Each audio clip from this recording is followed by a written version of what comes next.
Hello বন্ধুরা, আমি বাঁধন। আজকে আপনাদের সামনে এসেছি আফটার ইফেক্টের একটি টিউটোরিয়াল নিয়ে। আমরা বিভিন্ন ইংলিশ মুভির অ্যাকশন দৃশ্যগুলোতে প্রায়ই দেখতে পাই, যখন কোনো গোলাগুলি দৃশ্য দেখানো হয় তখন পিস্তল দিয়ে যখন গুলি করা হয় একটি মাজল ফ্ল্যাশ দেখা যায়। তো আমরা আজকে টিউটোরিয়ালটিতে সেই জিনিসটি শিখবো, কিভাবে একটি পিস্তলের গুলি দৃশ্যে মাজল ফ্ল্যাশ অ্যাড করা যায়। ওকে, টিউটোরিয়ালটি শুরু করার পূর্বে আমরা যে ভিডিওটি কভার করব সেটি আগে একবার দেখে নিই।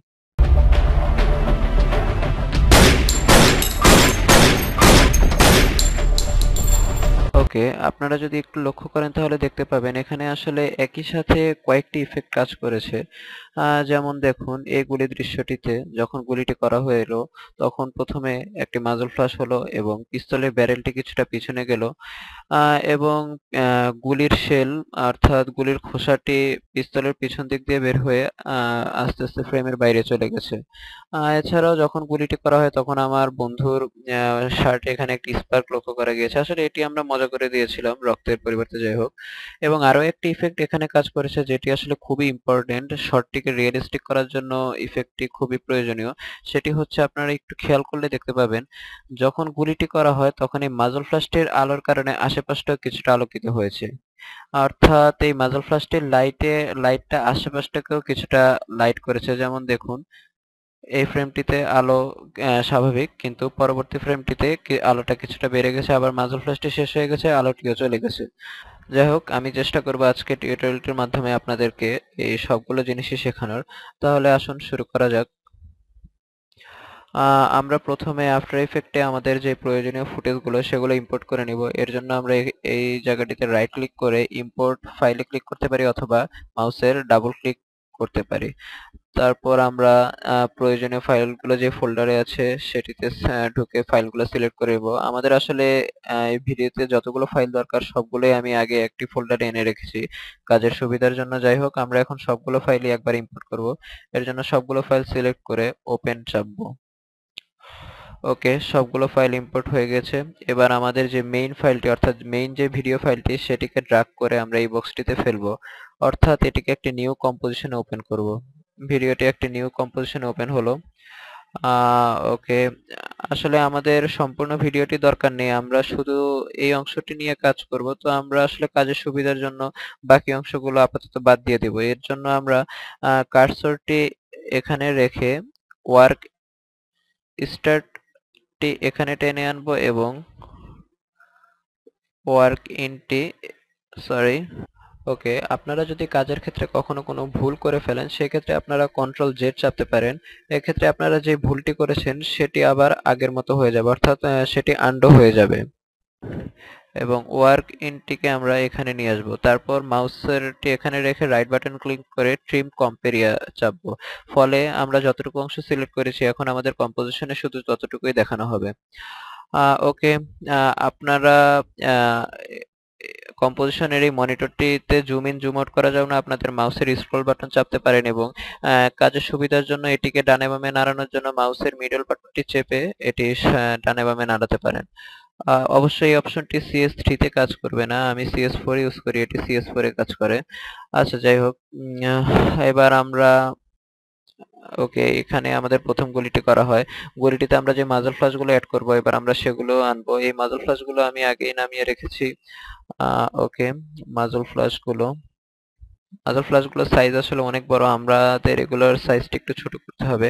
এর জন্য আমরা এই মাজল ফ্লাশটির লেয়ারটি সিলেক্ট করে কিবোর্ডের এস বাটন চাপবো। ফলে আমাদের স্কেলটি ওপেন হবে, আমরা স্কেলটি ছোট করব। আমার মনে হয় এটির জন্য স্কেল 23 পারফেক্ট।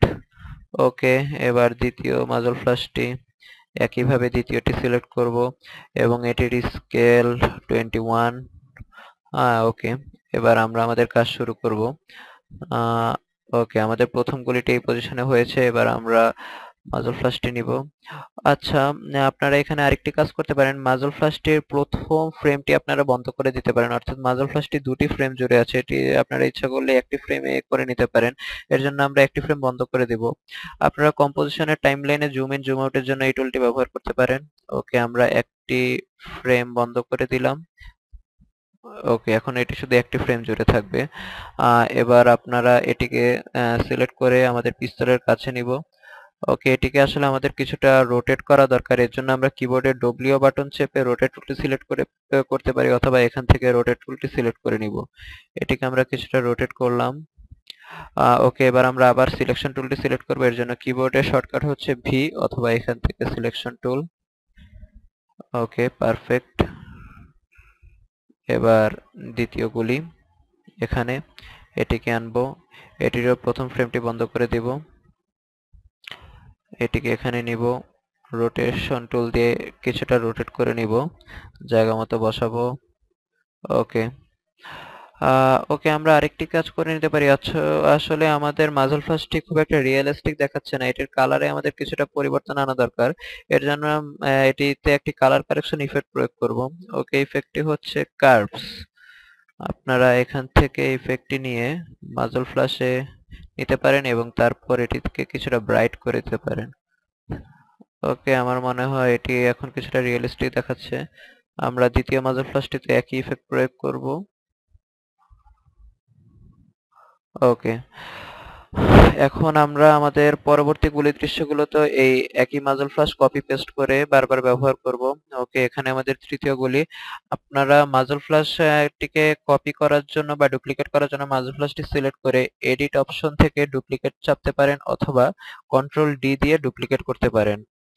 ওকে, মাঝল ফ্ল্যাশ, এটিকে প্রয়োজন অনুযায়ী একটু রোটেট করব।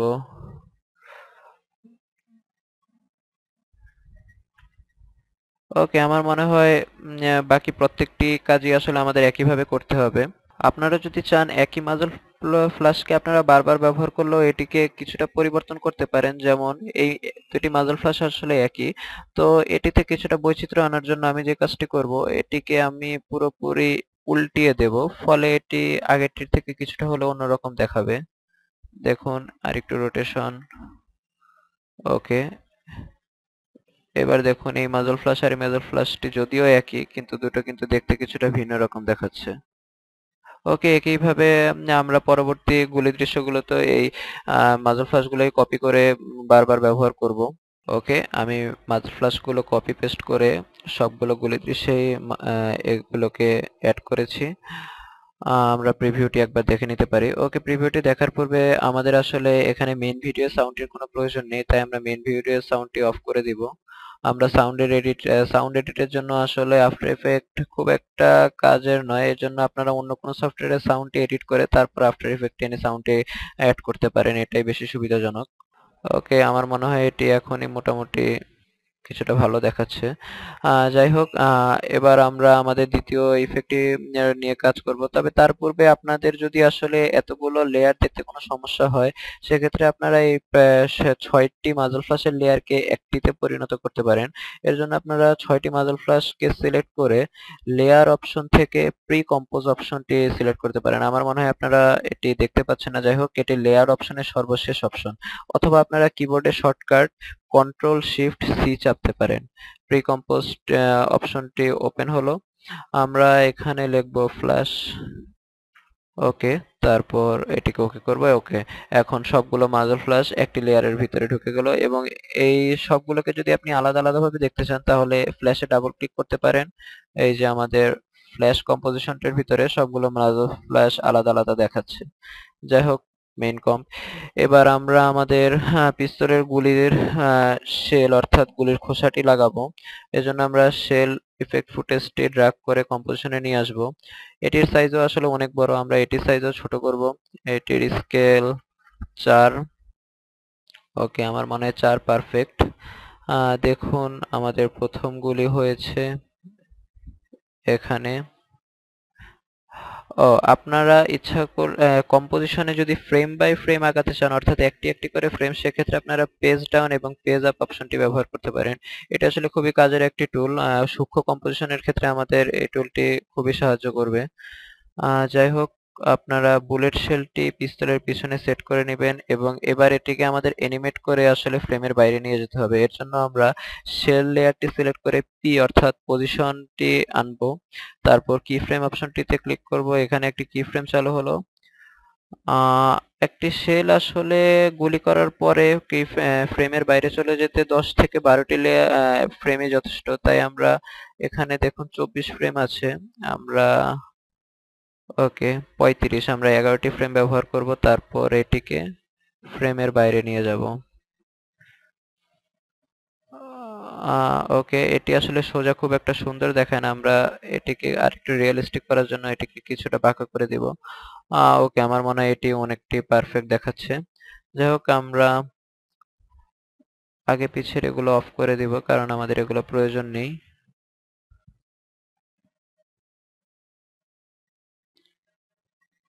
ওকে,